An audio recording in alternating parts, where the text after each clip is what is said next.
شکستیں ہونے لگی تھی۔ ان کے وصال کے چند سال کے بعد پورا عالم اسلام عیسائیوں کے یلغار کے مقابلے میں سیسا پلائی دیوار بن کر کھڑا ہو گیا۔ حضرت شیخ کی وفات 561 ہجری میں ہوئی اور اس کے 3-4 سال بعد ہی سلطان صلاح الدین ایوبی نے صلیبیوں کو شکست دے دی اور اس کے کچھ عرصہ بعد ہی شہاب الدین غوری نے ہندوستان میں بت پرستوں کو روند کر اسلام کا پرچم بلند کیا۔ حضرت شیخ کی تمام کرامتوں کو اگر ایک پلڑے پہ رکھا جائے اور دوسرے پلڑے پر ان کی کوششوں کو، جس کے نتیجے میں ہزاروں بھٹکے ہوئے لوگ راہ راست پر آ گئے اور گلشن اسلام میں دوبارہ بہار آ گئی، اسلام کے اصل عقائد اور تعلیمات واضح ہو گئی، امت مسلمہ عمل و جہاد کی طرف لوٹ آئے، تو یقیناً یہی پلڑا باری ہوگا، یہی آپ کی سب سے بڑی کرامت مانی جائے گی۔ لیکن حضرت شیخ کی دوسری کرامتوں کے مقابلے میں ان کی اس کرامت کا بہت کم لوگوں کو علم ہے۔ جتنے بھی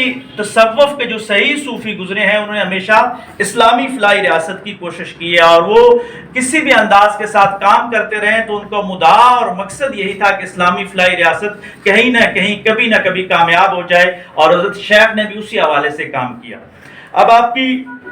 شخصیت اور معمولات کے حوالے سے تھوڑی بات کرتے چلیں کہ آپ نازک بدن اور درمیانہ قد تھے، رنگ گندمی تھا، سینہ کشادہ تھا، داڑھی طویل اور گنجان تھی، آواز بلند تھی، ہفتے میں 3 مرتبہ عوامی مجلس سے خطاب فرمایا کرتے، اور ہر صبح و شام کے وقت آپ تفسیر، حدیث اور سنت نبوی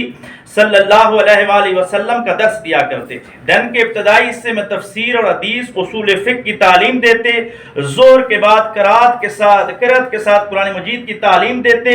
ظہر کی نماز کے بعد آپ فتوے کا کام بھی انجام دیا کرتے تھے۔ دور دراز کے شہروں اور ملکوں سے جو سوالات آپ کی خدمت میں آیا کرتے تھے ان کے جوابات بھی تحریر فرمایا کرتے تھے۔ آپ امام شافعی رحمہ اللہ اور امام احمد بن حنبل رحمہ اللہ دونوں کے مسلک پر فتوے دیا کرتے تھے۔ آپ کی ذات مستجاب الدعوات، رقیق القلب اور علم دوست تھی۔ ایک طرف آپ روحانی علوم کے حامل، عارف باللہ اور باکمال صوفی نظر آتے ہیں، تو دوسری طرف سنت رسول صلی اللہ علیہ وآلہ وسلم کے پابند، فقہ و حدیث کے استاد، مفتی، مصنف، مصلح، مبلغ اور مجاہد کی حیثیت سے بھی نمایاں نظر آتے ہیں۔